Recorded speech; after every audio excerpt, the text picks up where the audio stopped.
Hello, welcome to Red Kitchen. Today I will make for you a dish called Koliva, which is traditionally a dish that Greek Orthodox people bring to church on memorial services of their deceased family members and friends. I want to share this now at this time of year because it is Lent, and in the Greek Orthodox Church for the first 3 Saturdays right before Lent, there are 3 general memorial services for anybody who might need to have a memorial service during Lent can have one at this time, because you're not supposed to have memorial services actually during Lent, I believe, for whatever reasons, I don't know.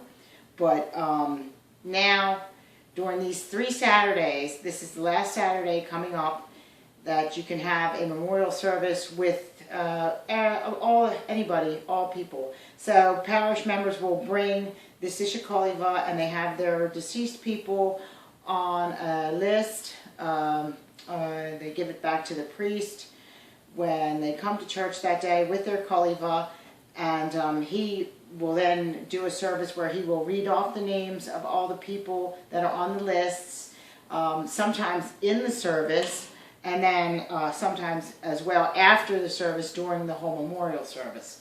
So it's like a regular church service with the added extra service of the memorial at the end, and then also names are sometimes read in the middle of the service, of the regular church service. Now, I also want to bring it to the attention of not necessarily just Orthodox people, but it's a very nutritious thing to eat and for your family, so everybody can enjoy it. You don't have to make it just for a memorial service. A lot of people make it because they like it. You can mix it with your cereal, and it's just a tasty little thing. During Lent, that's good. If you're like abstaining from meat and other things to eat, you might find it helpful. It consists of wheat and nuts and raisins. I'm going to use cranberries today, though. It also takes some parsley and sesame seeds. Some people do not put the sesame seeds, and cinnamon and powdered sugar, which is at the end, and some breadcrumbs that you need. And I believe that's it. That's all that's going to be in my Koliva today. If you're Orthodox or Greek Orthodox Christian, and your family, your grandmothers or mothers have made this, they might have a more extensive recipe. But I want to do this also to show you that you don't have to have this great extensive recipe to make. It doesn't take a lot of time, and it's something that anybody can do, and you'll enjoy it. You'll be happy that you did it, especially when your mothers and grandmothers pass away and you have to make your Koliva for them. So you're going to know how to do it. It doesn't have to take a lot of time, and it's something that's very easy, and you'll be happy that you learned, so you can continue this nice tradition in your church. Now, I use farro wheat for mine. Now, this is a generic store brand.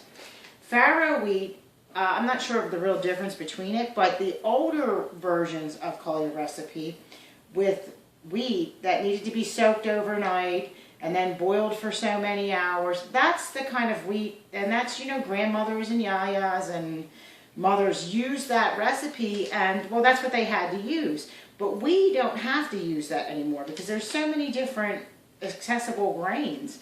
So farro wheat is what I like to use, and it only takes 15 minutes to cook. Now, I've already rinsed mine. This is what it looks like. Put it up there. It's about a cup. And I'm going to put it in the pot. Of course, I've rinsed it. You pick over it, you rinse it to make sure get the dust off of it, or no extra seeds in it, stones or whatever from manufacturing. And it's 1 cup, 3 cups of water. Pour that in. Pour it all together. I'm going to put it to high and bring it up to a boil. So it comes to a boil, and then you let it simmer for 15 minutes. 15 minutes. That's all it takes for this farro wheat to cook. If you like it a little softer, you're going to taste it after 15 minutes. If it's a little too chewy, you don't like the way that is, then, make it a little softer. It's okay. There's really no way to ruin your koliva. You cannot really mess up your koliva. And I think that a lot of people are like, oh, they get a little nervous, they just want to be perfect. And yeah, you want to be perfect, but it's going to be fine. There's no way you can really mess it up. So while that's boiling, we're going to take the nuts. Now, traditional recipe calls for pine nuts, which you would roast in the oven. You don't have to use pine nuts. You can use walnuts. You can use whatever nuts you like. I myself like pecans, but since this is not, actually I'm not taking this one to church. I'm just going to have this because I like to eat it with my cereal or, I don't know, yogurt. It's that kind of thing that I like to have for Lent. So I'm taking this cup of nuts. Actually, this is a half a cup of I'm using mixed nuts that have already come roasted. I am allergic to cottonseed oil, so I have to be careful of the nuts that I buy. Most nuts are roasted in that. So I have this particular brand. It's mixed nuts. And I pour it in a bag like this. And I'm just going to bang it out a little bit. Make them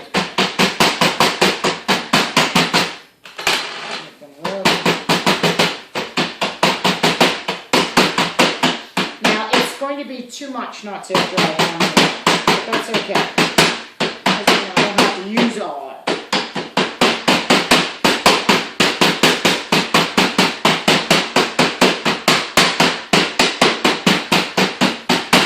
Okay, so that's what you got about to look like.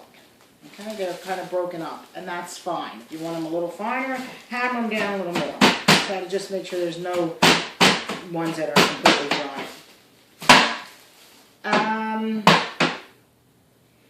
When you're bringing koliva to your church for the Saturdays, you're not going to make the amount that you would make if it was, say, just your father or mother or singular person's koliva, or your personal family members.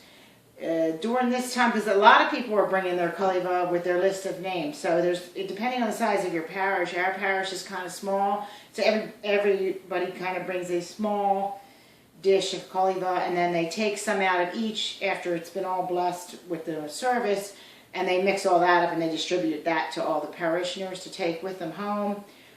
So you will make a smaller batch for your Saturdays.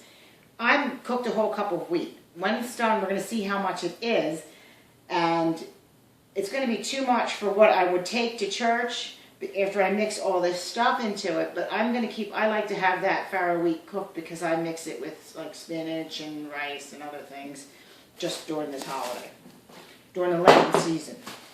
So there's my nuts. And what you're going to do with that. Now, if you had pine nuts or walnuts, you might want to roast them in the oven. I'm not going to roast these in an oven. What I'm going to do is I'm just going to kind of brown them up a little bit in this pan while this is cooking here.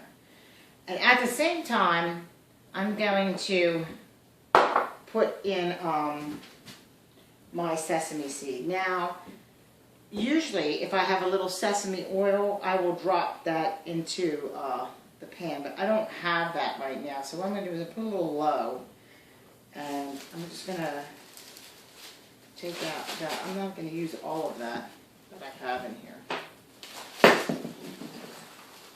Because again, I just want to show you how easy it is to make it. Put that much in there of nuts. And I'm going to do this with that much sesame seeds. I'm going to let that heat up a little bit. And while that is cooking, that will heat that. And it's not really cooking, it's just going to toast.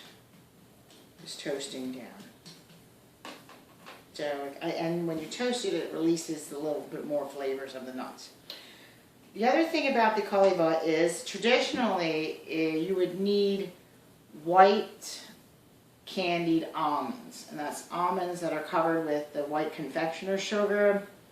You can get them in like the craft stores or baking places. It's hard to find them in the supermarket. They don't really have them. So, like, I know like Michael's has them. And I don't know about any bake stores. We don't have any around here. So, but what I'm using today instead to show you is I'm going to use these white yogurt colored raisins. You can use anything for the Saturdays. You could use anything at any time. A lot of people I've seen when they bring their koliva for the Saturdays is they use halved almonds, and they put that around it, which you'll see when we get to that point. But today I'm going to use the yogurt raisins, which will add, because the recipes call for raisins or currants, and this is like 2 birds with 1 stone, using the white raisins instead of the almonds. I'm also going to use cranberries because that's what I have on hand. I just wanted to really try to get this so that people could see it and see how it's done, in case they would like to try for this Saturday a memorial service to make for their people, which is always a nice thing to do. Now, you can't smell it, but the nuts are cooking or toasting a little bit, very small bit, just to release some flavor in there and toast them up. This koliva is not boiling yet. I mean the wheat. So after that boils, then what we'll do is we will rinse it off and we will put it in the refrigerator to dry. Traditionally, older women, older tradition, boil their wheat, strain it, and then they lay it out on a nice towel and they leave it to dry for about 4 hours outside. I do not do that because I do not like to leave anything out drying, or anything like wheat, which can grow bacteria. You know, some people would leave it for overnight. I don't really agree with that. So that's why I really like this farro wheat, because it cooks in 15 minutes, 20 at the most. You'll see it when it's done. You rinse it out, and then I'm going to show you how I dry it off. I simply, after it cooks, I put it in a strainer and I rinse it off, and I press out the water with the spatula, and then I put it in a bowl. Doesn't have to be a clear bowl, any bowl, and then I put a lid on top of it, just like this. And I'm going to show you it. And I let that, like, a little smaller lid that would weigh down on it a little bit, so that will press out some of the water. And I put it in the refrigerator. That's the only thing that I do ahead of time. I do it, like, if I have to have my koliva for Sunday or for Saturday, I would do this on Friday. And then I would make sure that the koliva was as dry as I wanted to be. I would leave it to dry in the refrigerator overnight on Friday, and then Saturday morning I would put it all together for Saturday morning at church. Now this is starting to boil. As it starts to boil, we're going to turn it down in a minute, and then we're going to put the lid on it and we're going to simmer it for 15 minutes, excuse me, and then we will shut the camera off while that's simmering in a second here, and we'll come back when it's done. So here we're going to put this lid on it. I'm going to leave it out. I'm going to turn it to a simmer, and I'm going to turn off the camera first.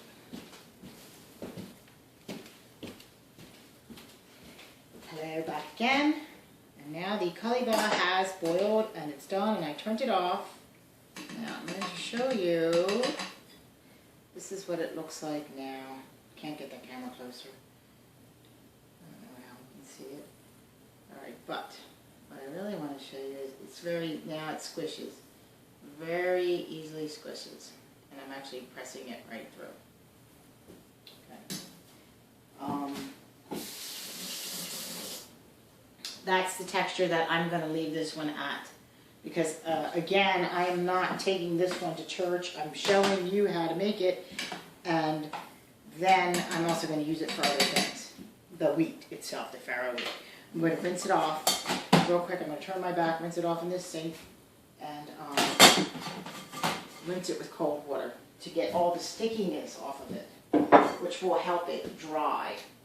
Because sticky keeps it from drying. Okay. Alright, real fast into cold water.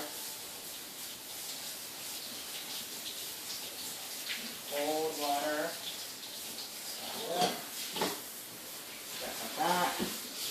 Grab my spoon. Stir it up. Cookie on.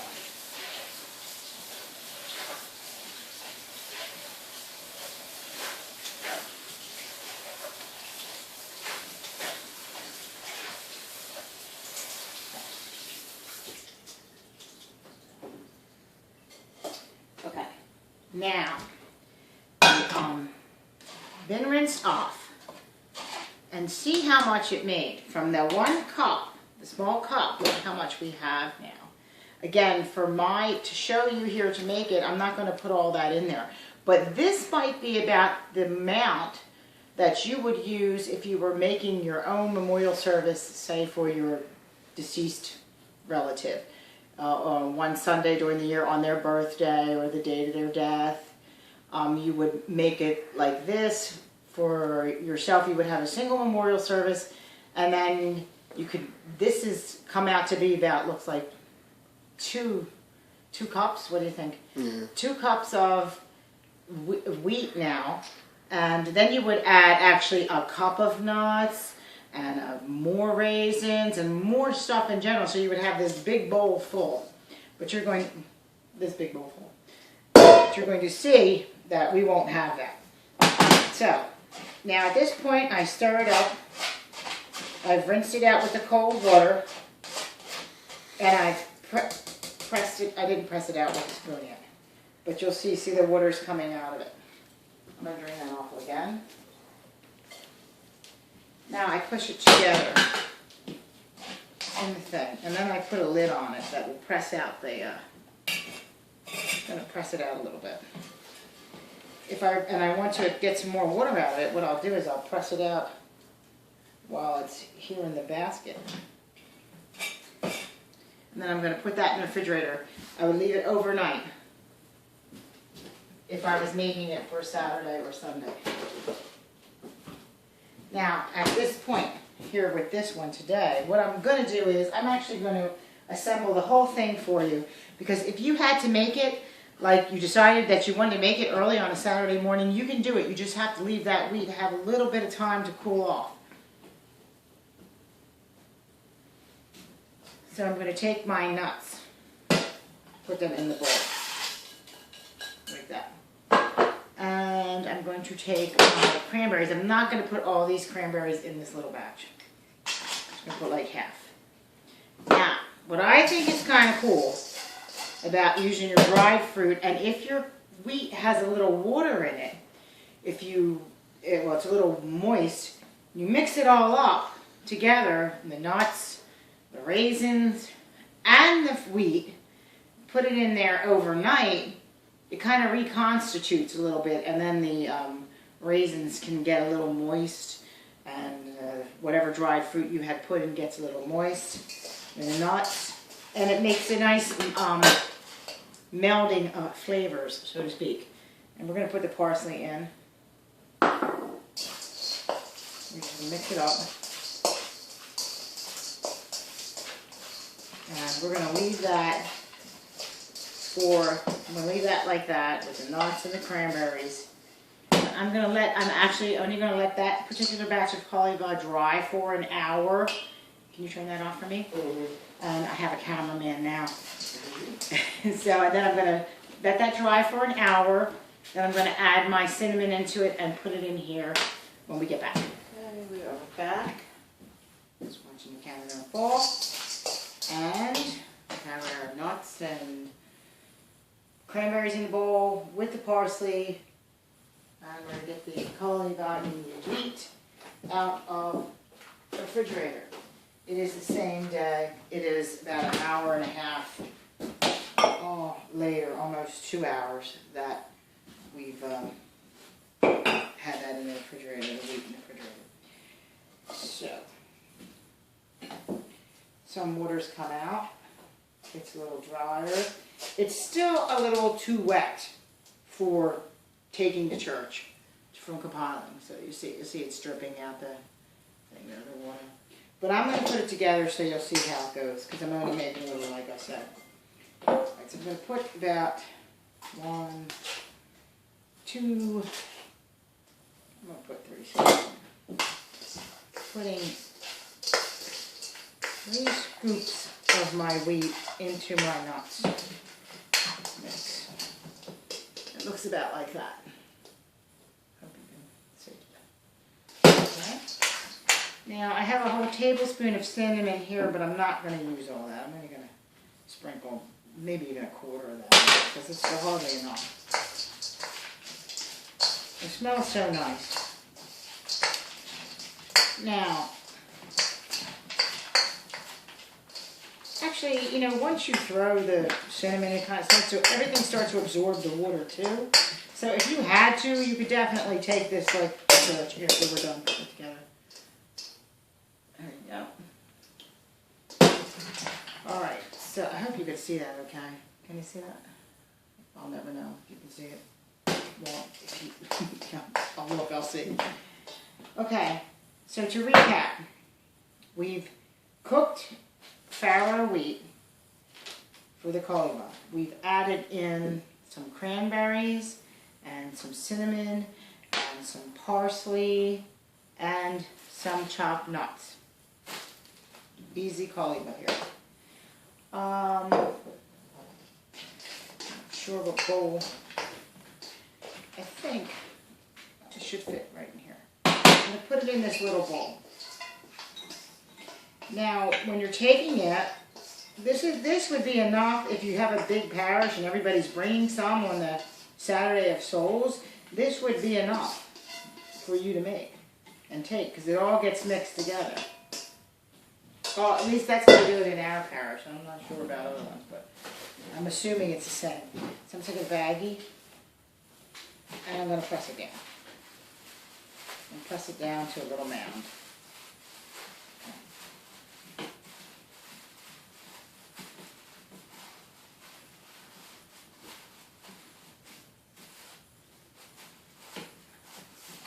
Now, look like that in a little mound. Little bowl, little mound. Now you need the breadcrumbs. Some people toast flour. They toast the flour in the oven for a little bit on a tray, and they use that instead of breadcrumbs.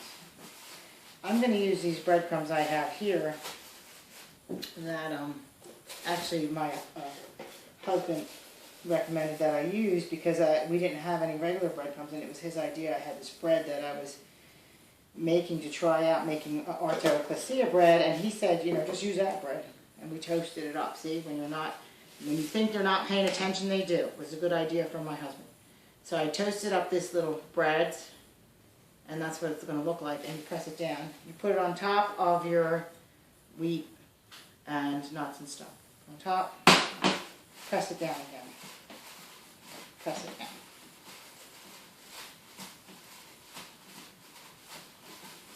Okay. Put your bag in, or paper bag. And that's going to look like a little mound. See? A little mound. Now for this part,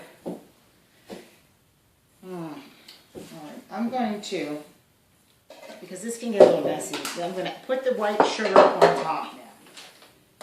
Now I'm going to put it in this, I'm going to put this bowl into this bowl, only because this part always gets a little messy for me. And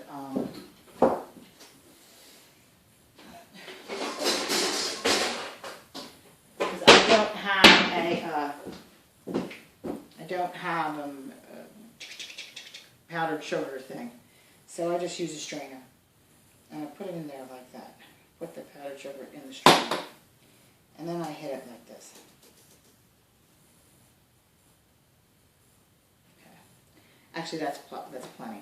It was too much. Maybe. I'm always like, I've been criticized for putting too much sugar. Okay, so that's what we got. Now we look like it's covered with sugar. Okay, now it's all covered with white sugar.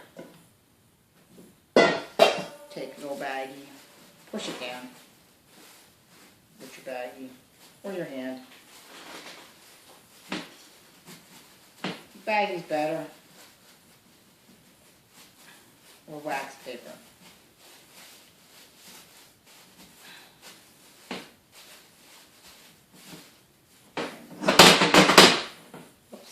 Now it will crack off a little bit. The breadcrumbs are to absorb some of the water so it doesn't come through into your sugar. Now see, if you look, you can still see some of the wheat around through the sugar, which I don't like, so that's why I always end up putting too much sugar,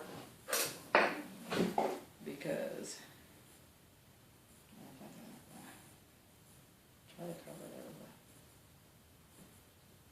try to cover your little spots up.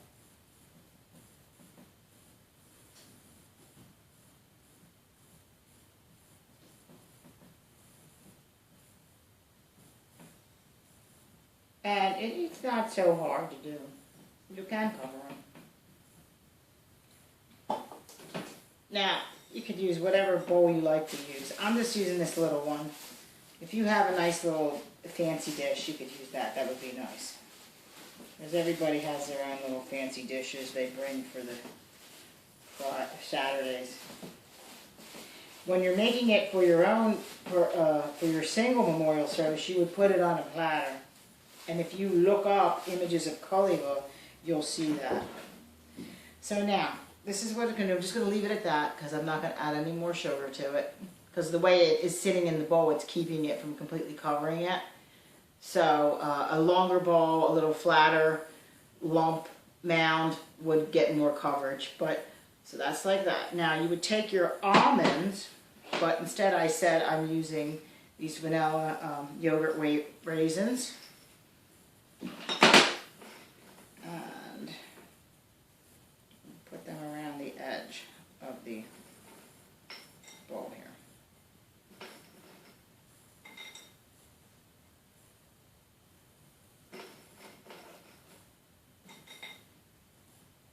Some people just use straight up raisins for these Saturdays and for their regular Koliva. For their Koliva when they do their memorial services, sometimes they just put raisins around the bottom. They don't use the white almonds. And just kind of like that, you press them in. Again, if it's a bigger mound or a bigger bowl, you press them down a little more. Some people use their raisins, they press their raisins like these cranberries. You could, actually, you know what, I'm going to put a little cranberries in between some of them. Only because I always like to get a little more artistically colorful with it. You do have the option of many recipes they call for pomegranates, which are out of season right now, I believe, because I can't find any. And I always like to put them in because I like the flavor of the pomegranate seeds. And I think it adds the colors real pretty. I love the pomegranate color. Okay, so now I'm going to push in. I'm going to make a tiny little cross in the center of this Koliva with either your almonds or your raisins or your walnuts, whatever you were to use to make this little decorations. I'm trying to get the raisins that are going to be the roughly the same size to give you an idea. And you put little 3 on the top. I guess Father, Son, Holy Spirit. I'm assuming that's the way to get the little 3 from. Okay, now, it's looking kind of crumbly, right? It looks crumbly. So we're going to just press it down a little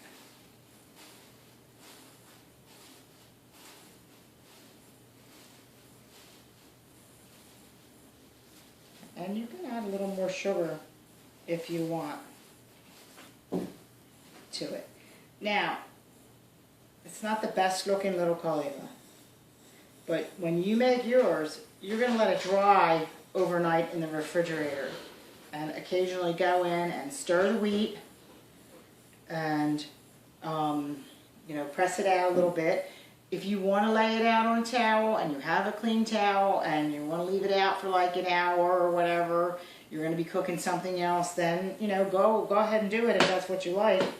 Me, I always make it the night before, or even like if I'm taking it on Sunday, I'll make it on Friday. I'll keep it in the refrigerator for a whole 24 hours, and I'll stir it when I think about it. I keep it in in the dish, in the strainer with a lid on top of it. So the air can get in it, I stir it, and it usually comes very dry. This, what you'll see happen, if you can see it, is it's a little wet coming through the sugar. And that's why you really want it to dry, because you don't want that to happen to your Koliva on the day that it's sitting out there. Only for like aesthetic reasons. I mean, it doesn't affect the flavor, doesn't mean it's not good or it's bad Koliva, no. It just, you know, if you want to look like everybody else tries to make it without the water coming through. So that's what that is there. It's just a little damp through there. And I could add more sugar to it, but I'm not going to do that. But that's the way it's supposed to look, roughly. It's very easy. When you have time, you do it, you take your time, and it'll come out nice. And you know what, if it's your first time making it and it doesn't come like immaculately perfect or anything like that, you know, it's all right. At least you did it. You know, you took your time and you did it. And every time you do it, you'll get better and better. And it's 100% easy to do when you use this farro wheat. So now, go online or recipe book, Orthodox recipe books, find a recipe for the Koliva. Go through it. You'll see that some of them are extensive. Think about what we did here today and take whatever's in that recipe and do it like we did here today. Especially with the wheat part. The wheat part is the hardest part of the older recipes, and that's kind of what makes everybody nervous about making it. But you don't have to use the overnight wheat and boiling and stuff like that. And it's extensive drying. Farro wheat takes like 15 minutes, 20 minutes, good to go. Then you just toast your nuts like we did. You can either use them, toast them in the oven or in a frying pan. And then, you know, if you want to assemble all those things, all those different elements and keep them in the refrigerator until Sunday morning, you can do that and then just put it all together. So when you're cooking your wheat, you can toast your nuts. You can add your raisins to your nuts or whatever dried fruit you're going to use. You can put your spices in that too if you want. And then you just put all that stuff in the refrigerator, and then on Sunday morning, then you'll put it together in a big bowl like this, mix it all together, the wheat and your nut mix and your cinnamon and your parsley, and then you mix it all together. Then you'll put it on a long tray or a bowl if it's for the Saturdays, or a dish, and then you'll cover it with the breadcrumbs first so they can help, you know, soak up some of the water, or some people toast the flour, and you put that on top, press it down, and then you'll cover it with your powdered sugar, and then you'll press that down, and then you'll add your little decorations to it, whatever you like. Now also, sometimes I like to do different things, so I think the last Saturday that I did it, I added, what did I use? I had almonds, but it was a little too plain color for me, so I think I put some, I took some like little, sprinkled like silver sugar, because I like the white and the silver. Now the blue bowl kind of throws it. The blue bowl doesn't look good. I should have put it in a clear bowl for you to see.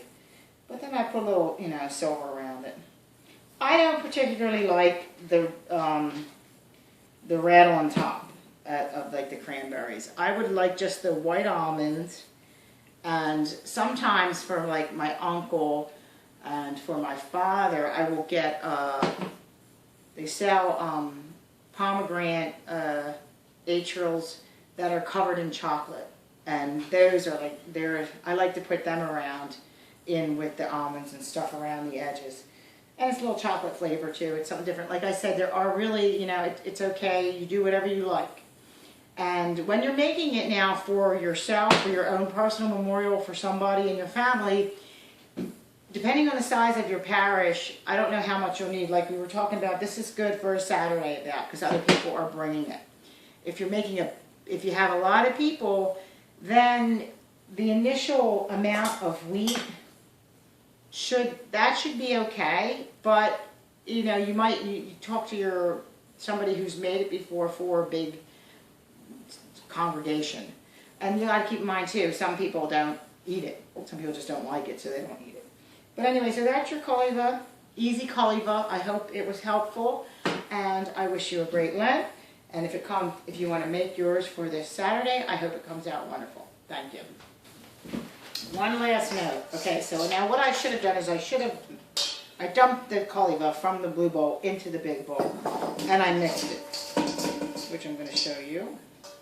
And I should have just did it in front, because it dawned on me that maybe you've never made Koliva before, or like you really don't know a lot about it. Like you might have seen how it goes in church, but in case you don't know, when you're done, when the memorial service is done, after you've taken your Koliva to church that day and you put your candle in it, and after the whole memorial service, you take it off of the table and everybody goes back into the kitchen, and then they take their Koliva and they all mix it together in a big bowl, like so. And then the church either has cups or baggies. Now you have to check with that particular parish if you're bringing your own baggies and spoons, or cups and spoons, or however they might do it, like after it's mixed. I mean, I'm sure in some parishes maybe they just mix it and put it on a nice platter, and you can go up and take a scoop and put it in a cup and take it yourself. But most of the time in our church we mix it all together, and then we put it into separate baggies with spoons, and then you take it out to the coffee hour. I just want to say my son and I just tasted this Koliva. It was very good. It did not look so pretty in the bowl, but just for the people who don't even want to make Koliva or don't eat it, I'm going to stick it up as far as I can so you can see it. Can I see it? You think? Yeah. See how pretty it is? Does it look pretty? I should have put it in the red bowl. But anyway, so it looks very nice. See how moist it is and shiny? This came out very good. So if you're just making it to have it to eat it, the way we just did it was very, very good. You would put it in your yogurt or whatever, and if you're going to take it to church, it would have been very good as well. And that was just my little add-on, and I thank you again for watching.